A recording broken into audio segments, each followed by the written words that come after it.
오늘의 데일리 뉴스레터에 오신 것을 환영합니다. 1. 주문을 했는데 왜 받질 못하는 거야? 2. 이란이 한국에 다 퍼져도 남는다는 이유. 3. 한국 기업 독점 생산 가공에 미국 중국 기업 줄선 상황. 한번 진실을 알아봅시다. 최근에는 일본 언론을 통해 충격적인 소식이 전해졌습니다. 바로 한국의 현대자동차가 도요타 계열사 지분을 완전히 인수한다는 내용이 보도되었습니다. 이 소식은 슈칸겐다이를 통해 알려졌고 많은 사람들이 이에 대해 충격을 받았습니다. 특히 일본은 이제까지 한국을 무시하며 자동차 분야에서 자존심을 내세웠지만 현대자동차의 의상과 세계 시장에서의 역할이 완전히 뒤바뀐 것에 대해 충격을 받았다고 합니다. 도요타의 현재 상황이 서서히 무너지고 있는 것에 대해 많은 일본인들이 공포에 빠진다고 전해지고 있습니다. 그와는 반대로 현대자동차는 서서히 세계 시장을 장악하고 있는 모습을 보여주고 있습니다. 대한민국 현대자동차의 의상에 대해 지금부터 자세하게 설명해드리겠습니다. 주문을 했는데 왜 받질 못하는 거야? 고객의 항의에 판매 직원은 연신 고개를 숙여야 했습니다.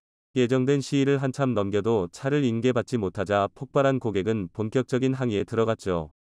비단 이 손님만이 아니라 많은 고객들이 판매사무소까지 와서 차량 인계를 요청했으나 차량을 전달하는데 상당한 시일이 소요되는 상황. 판매를 했어도 실물을 받지 못한 것에 고객들은 불만이 하늘을 찔렀죠. 엎친 데 덮친 격으로 인계일이 밀린 이 차량은 결국 생산 중단 결정이 내려지며 사망 선고를 받게 되었죠. 바로 도요타의 랜드크루저가 사태의 주인공입니다. 적기 생산, 저스트 인 타임을 원칙으로 하고 있는 도요타의 수모라 할 수 있죠. 이 사건의 진상은 사실 여러 이슈들이 맞물려 발생한 재앙이었습니다. 이제까지 고객이 주문한 물건은 무슨 수를 써서라도 제때 납기하는 것을 자랑으로 삼았던 도요타는 어쩔 수 없이 모든 손해를 감수하면서 사죄를 해야 했죠.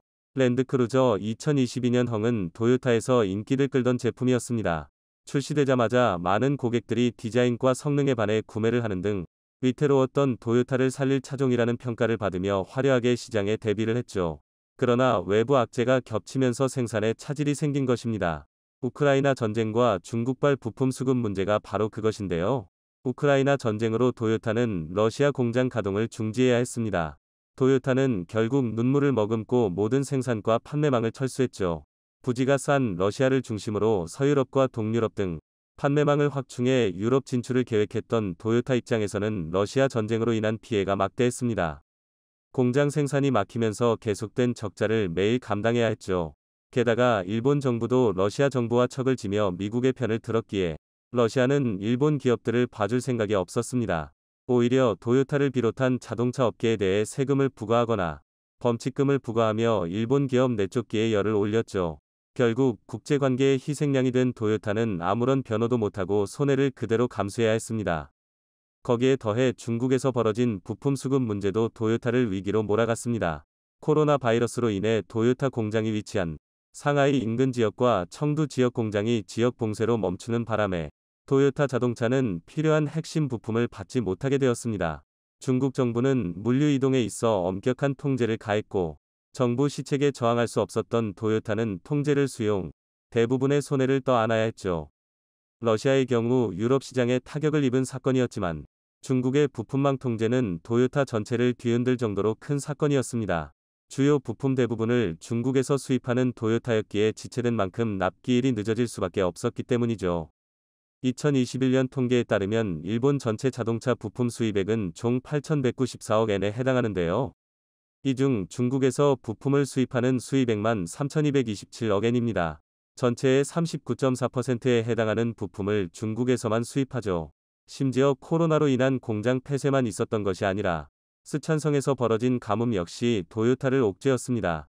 폭염과 가뭄에 상당히 취약한 스촨성 도요타 공장은 기후변화에 있어 취약점을 그대로 드러냈는데요. 결국 오랜 기간 공장 가동을 중지해야 하는 사태에 직면하면서 도요타에서 생산될 대부분의 자동차 제품은 생산 가동을 멈춰야 했고 짧게는 5년에서 길게는 10년 가까이 기다려야 하는 비극이 벌어진 것이죠. 게다가 도요타를 위태롭게 만든 일은 이것만이 아니었습니다. 세계적인 트렌드 변화와 대규모 리콜 사태 등 도요타 내부적인 문제점도 부각되면서 도요타 신화는 흔들리기 시작했습니다. 테슬라의 전기차가 비약적인 성장을 거듭하고 있고 대부분의 차량이 전기차 시장으로 넘어가는 가운데 도요타는 기존 내연기관 시장에 집착하는 모습을 보였습니다. 전기차 시대를 대비해 미리 전기차를 만들어야 한다는 외부의 비난에도 불구하고 토요타는 자신이 잘하는 것에 집중하는 구태의연한 사고방식을 버리지 않았죠. 이는 토요타의 철학인 일소연명과도 밀접하게 닿아 있습니다. 주어진 자리에서 목숨을 걸고 임한다는 뜻의 일소연명 정신을 받은 일본은 내연기관 고급화와 성능 개량에 집착했습니다. 하지만 세계 시장의 흐름은 전기차, EV로 넘어간 상황. 현대와 기아도 내연기관 위주의 차량 제조에서 플랫폼 사업과 전기차 및 하이브리드 차량 제조로 전략을 바꾸면서 체질 개선을 꾀했죠. 결과적으로 토요타의 선택은 최악의 수였다는 것이 드러났습니다. 작년 토요타 전체 차량 생산은 857만 대로 전기차만 생산하는 테슬라는 93만 대를 기록하며 9배 이상 차를 생산했습니다. 그러나 매출과 수익 면에서 비교하면 격차가 확 줄어드는데요. 토요타의 매출은 테슬라보다 5배, 순이익은 4배 많았습니다. 많은 차량을 판매해도 수익성 면에서 테슬라에 미치지 못한다는 것을 의미하죠. 영업이익률로 비교하면 이 수치는 확연하게 드러납니다. 테슬라의 영업이익률은 12.1%로 토요타가 10.5%를 기록한 것에 비해 1.6%p 차이로 앞서 있다는 것을 확인할 수 있는데요. 결국 부랴부랴 전기차 시장 확대를 위해 투자에 나서는 등 점유율을 뺏기지 않기 위해 토요타도 체질 개선에 나섰습니다. 전기자동차용 배터리 생산 능력을 늘리기 위해 미국과 일본에 7조 원 가까운 비용을 투자한다고 발표도 했을 정도인데요. 전기차 개발도 서툴렀습니다. 테슬라는 물론이고 현대와 기아 등 치고 올라오는 기업들을 물리치기 위해 토요타는 자동차 제조사 노하우를 총동원해 전용 전기차 BZ4X 모델을 출시하기에 이르렀는데요. 문제는 급하게 출시한 탓에 완성도가 높지 않았다는 점입니다. 토요타웨이라는 말을 만들 정도로 제조 공정과 품질에서 절대 타협을 보이지 않았던 토요타 입장에서는 치명적인 결합이라고 할 수 있는데요. 처음에 토요타는 결합에 대해 부인하는 모습을 보이거나 토요타의 문제가 아닌 고객의 문제라고 둘러대는 행동을 보였습니다. 그러나 전기차 문제로 고객들의 원성이 높아지자 미국 언론들이 취재에 나섰고 토요타는 항복할 수밖에 없었죠. 결국 토요타는 자사 전기차 리콜을 선언하게 됩니다. 심지어 내연기관차 구매를 원하는 이들에게 $5,000의 크레딧도 지불하면서 굴욕을 겪어야 했죠. 심지어 토요타 그룹 산하 상용차 업체인 히노 자동차가 엔진 배출가스 수치를 조작하는 사건도 터지면서 토요타의 안전성에 대한 재검사가 일어나는 일도 동시다발적으로 일어났죠. 내부적인 문제를 처리하지 못해 토요타는 명성에 먹칠을 하게 되었습니다. 결국 토요타는 외부의 문제와 내부의 문제로 심각한 고통을 겪으며 그룹의 쇄신을 위해 결단이 필요했습니다. 토요타 아키오 대표이사는 심각한 상황에 대책을 세워야 하는 입장에 놓였죠.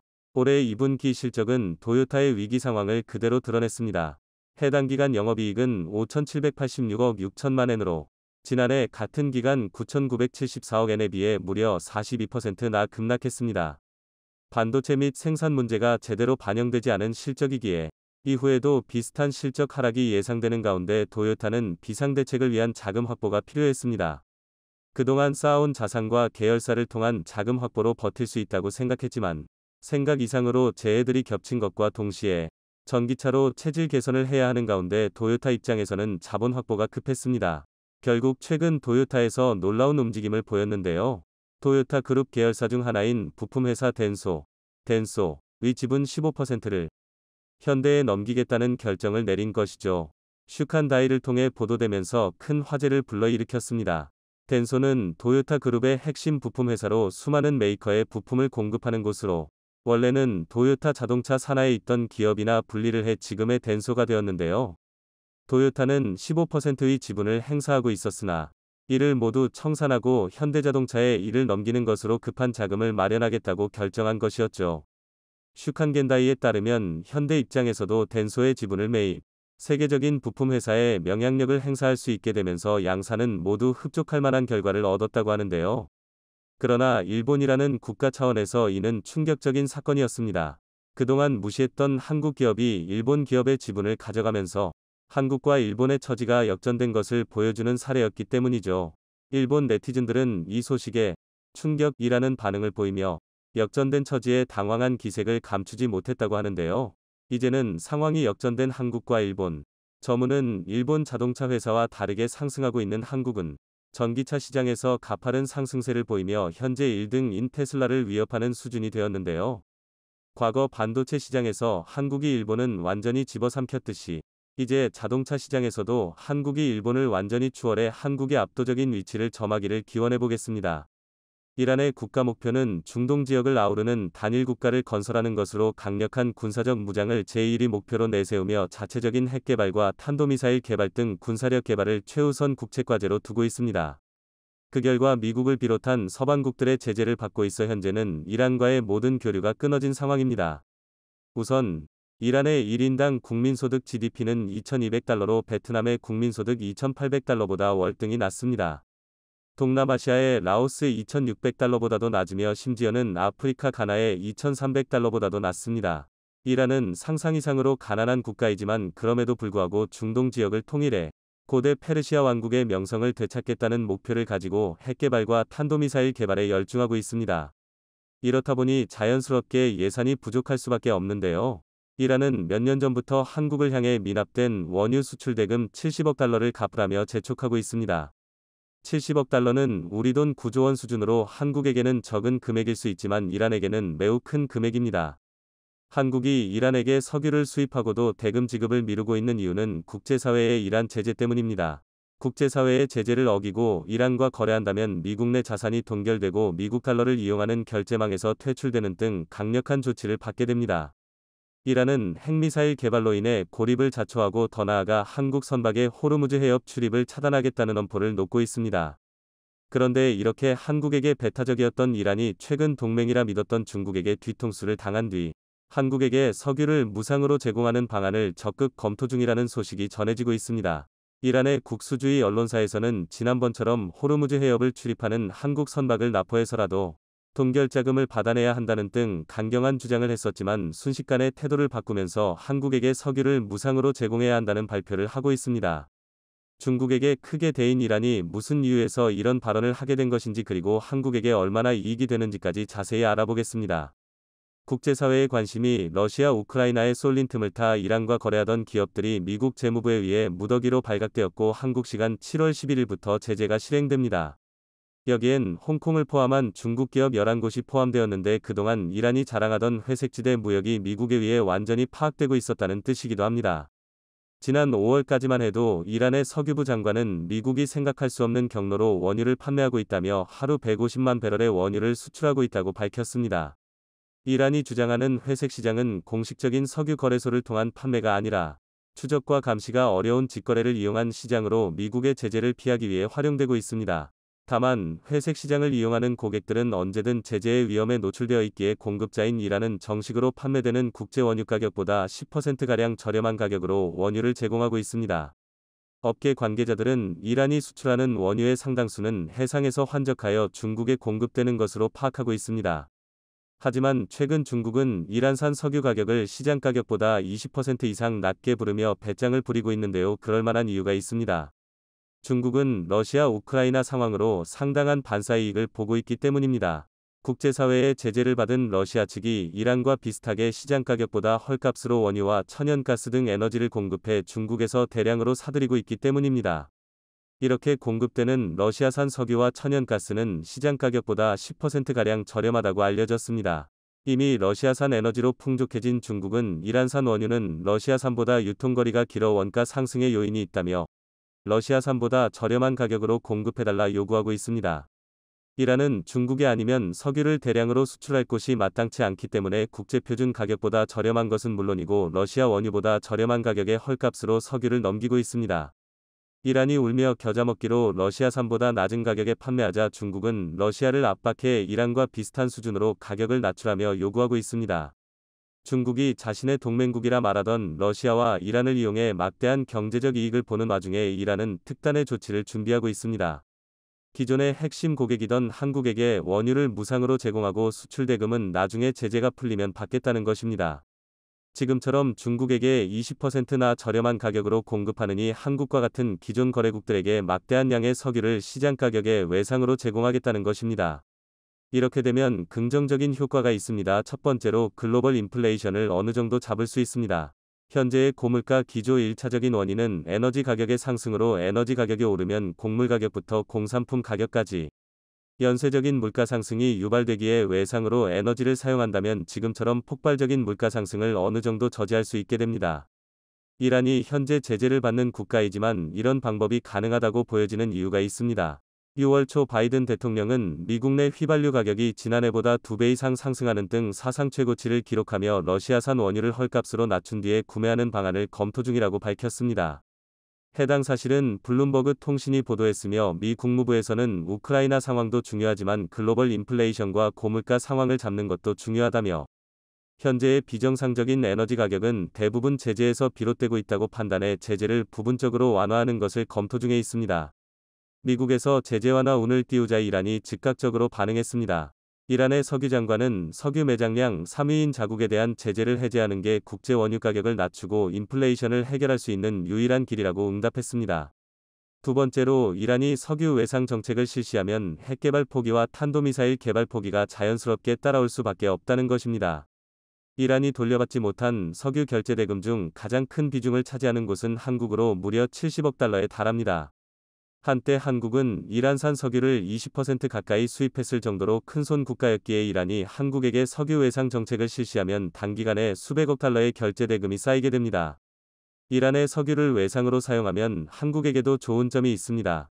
현재 국제적인 고금리 현상으로 가계는 물론이고 기업들의 이자 부담도 늘어나는 와중에 석유를 외상으로 사용한다는 것은 사실상 무이자로 수십조 원을 빌려서 사용하는 것과 마찬가지입니다. 이란이 석유 외상 정책을 실시하고 나서 국제사회에 늦게 복귀하면 복귀할수록 한국은 더 오랜 기간 무이자로 석유를 사용하는 것이기에 굉장한 이득을 볼 수밖에 없습니다. 심지어 이란으로서도 굉장히 남는 장사입니다. 현재 미국의 제재를 피해 중국에게 20%나 저렴한 가격으로 헐값의 에너지를 공급하지 않아도 되며 뿐만 아니라 이란과의 석유 거래가 발각된 기업들은 해당 계좌가 동결되기 때문에 지금도 사실상 외상거래나 다름없는 판매를 하고 있습니다. 이런 상황이 반복된다면 이란은 중국이라는 시장에 한정되어 의리 입장이 될 수밖에 없기에 외상거래를 한국으로 확장해 살 길을 도모하겠다는 뜻입니다.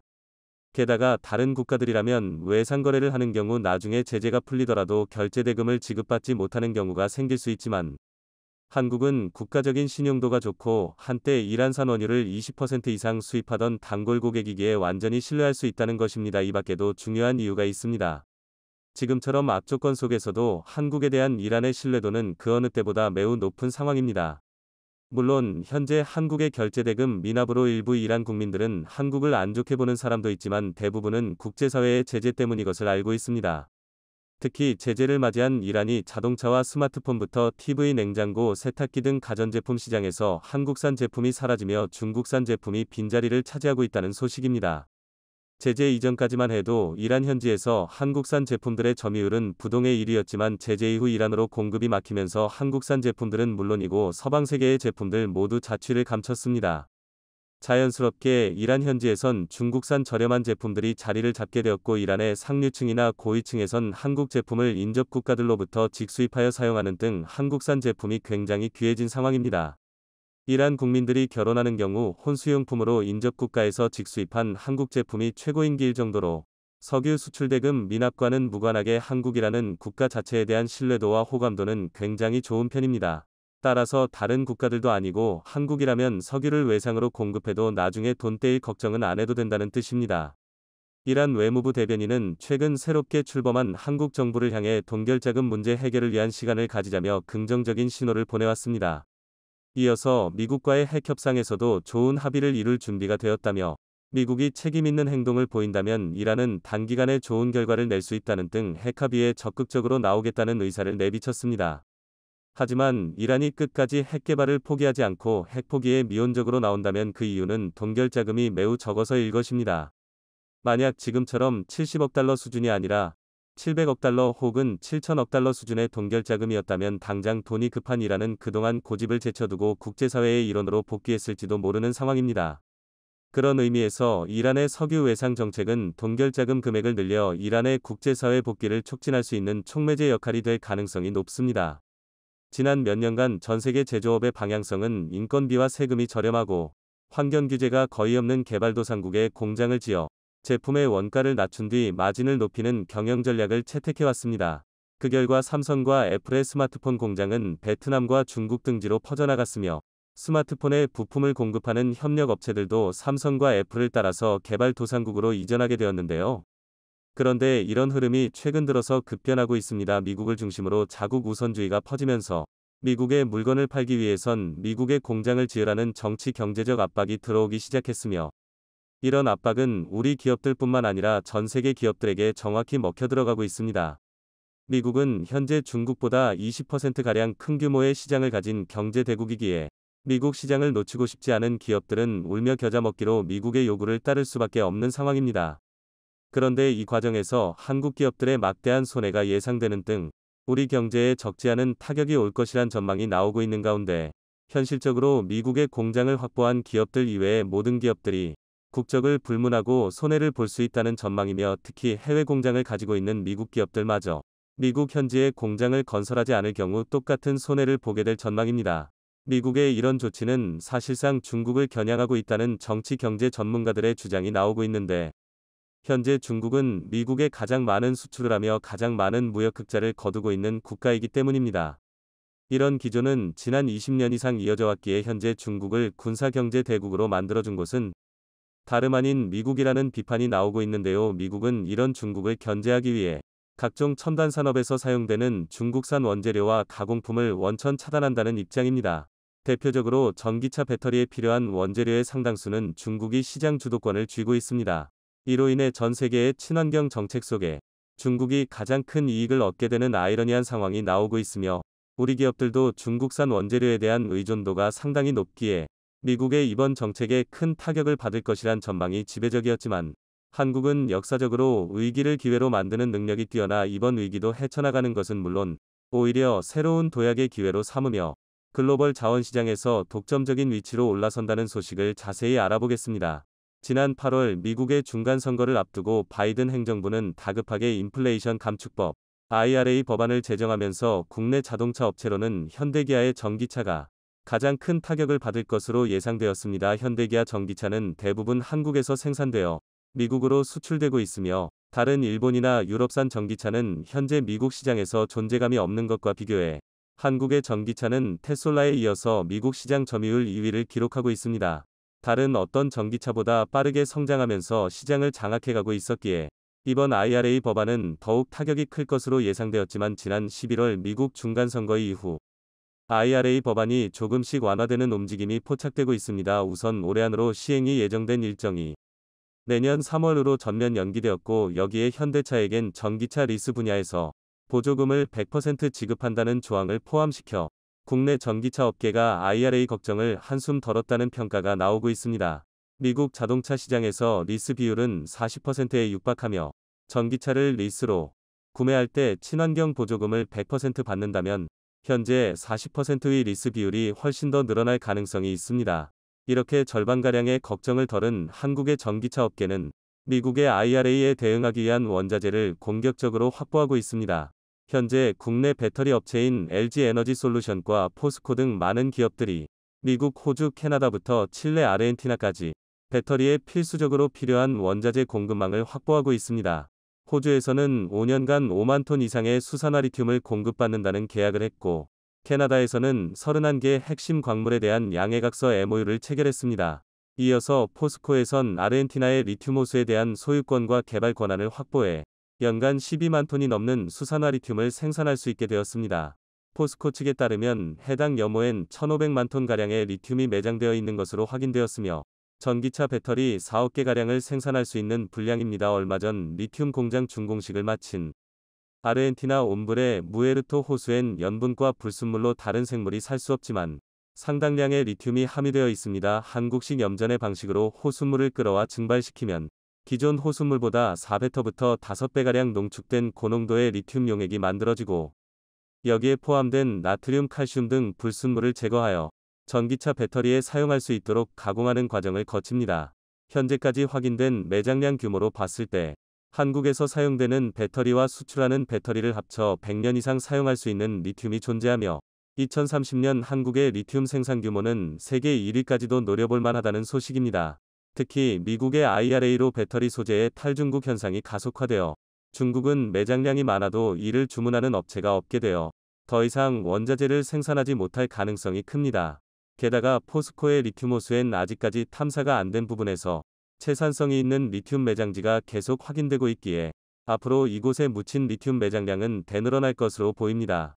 그런데 여기에 한 가지 문제가 있습니다. 아르헨티나는 미국과 FTA를 맺지 않고 있어 배터리 보조금 지급 대상 국가에 해당하지 않습니다. 물론 한국이 확보한 호주와 칠레의 리튬 광산의 경우는 미국과 FTA를 맺고 있어 보조금 지급은 물론 IRA 기준을 충족하지만 아르헨티나보다 채산성과 생산량이 부족하며 현지 정부에 납부해야 하는 로열티나 세금도 비교적 높은 것으로 알려졌습니다. 아르헨티나의 경우 포스코 측에서 리튬을 생산해 수출하게 되면 3%의 로열티를 지불해야 하지만 칠레는 20% 수준의 로열티를 지불해야 하기에 매장량과 채산성 그리고 수익성 측면에서도 아르헨티나의 리튬 호수를 활용해야 합니다. 그런데 때마침 미국과 아르헨티나는 현재 FTA 관련 협상 중이고 세부 내용을 조율 중이라고 알려져 관세 문제가 해결될 조짐이 보이고 있습니다. FTA 관련 협상은 여러 경제적인 이해관계가 달려있기에 체결까지 시간이 굉장히 오래 걸리며 체결 여부도 불투명합니다. 그런데 미국과 아르헨티나가 FTA를 맺지 않아도 한국이 전기차 배터리 보조금을 확보할 수 있는 방법이 등장했습니다. 현재 아르헨티나에서 생산된 리튬의 원재료를 한국으로 수입하여 수산화 리튬으로 가공하고 배터리 업체에 납품하면 IRA의 생산 조건을 만족하게 됩니다. IRA 배터리 관련해서는 배터리를 구성하는 핵심 광물의 40% 이상을 미국 또는 미국과 자유무역협정 FTA를 맺은 국가에서 채굴 및 가공을 해야 보조금을 지급한다는 것으로 한국은 미국과 FTA를 맺고 있기에 이런 조건을 만족하는 것입니다. 무엇보다 아르헨티나는 미국과 정치 경제적으로 분쟁이 없기에 이런 전략이 가능합니다. 중국의 경우는 IRA 관련법상 중국산 원재료를 원천적으로 금지하고 있어 중국 원재료를 수입해 한국에서 가공한 뒤 미국에 수출하는 방법이 통하지 않습니다. 여기에 오래전부터 한국은 아르헨티나를 포함한 남미 4개국과 FTA를 추진하고 있었지만 코로나 상황 이후 협상이 중단된 바 있습니다. FTA 협상을 지난해부터 재개하는 가운데 남미 4개국, 그 중에서도 아르헨티나와 FTA가 체결되면 우리가 현지에서 확보한 리튬과 같은 천연자원을 한국으로 수출한 뒤 한국에서 가공하여 배터리의 원료로 사용할 수 있게 됩니다. 물론 아르헨티나와 FTA가 체결되지 않더라도 미국의 보조금 100%를 받을 수는 있지만 FTA가 없다면 한국으로 리튬을 수입하는 과정에서 관세가 발생해 원가 상승의 요인이 있습니다. 한국이 어려운 상황 속에서 해답을 찾아내는 것은 물론 오히려 자원 분국으로 가게 될 길이 열리자 미국과 중국은 크게 당황하고 있습니다.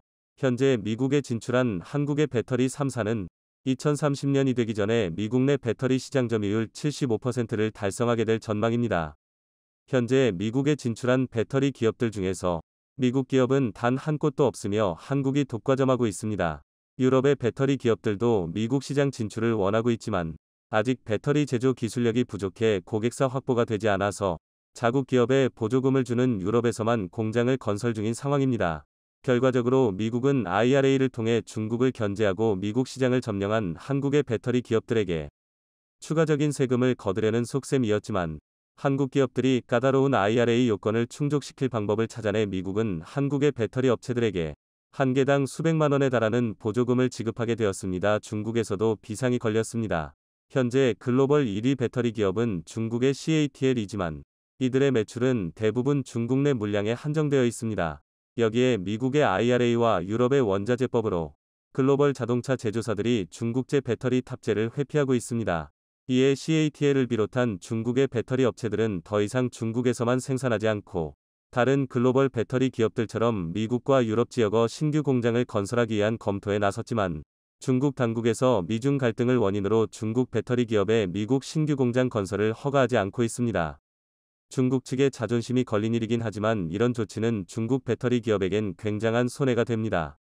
지금 당장은 중국에서 쏟아져 나오는 배터리로 점유율 1위를 하고 있지만 당장 2025년만 해도 한국의 배터리 공장이 미국과 유럽에서 완공되기 시작하면서 IRA와 원자재법을 무기로 현지 배터리 시장을 장악해 나갈 것이 불보듯 뻔하기 때문입니다. 결과적으로 미중 갈등으로 인해 자신들이 1위하던 배터리 분야를 눈뜨고 한국에게 빼앗기게 생긴 상황입니다. 여기에 한국 기업들은 현지에서도 민심을 크게 얻고 있습니다. 특히 경제적으로 어려운 아르헨티나에 조단위 투자를 통해 막대한 일자리 창출과 경제 활성화를 동시에 하고 있습니다. 이런 민간 교류로 한국의 이미지와 국격이 상승한다면 현재도 도입 논의가 나온 FA50 경공격기와 이밖에 한국산 방산장비 등 다양한 교류가 추가적으로 생길 가능성이 높아집니다.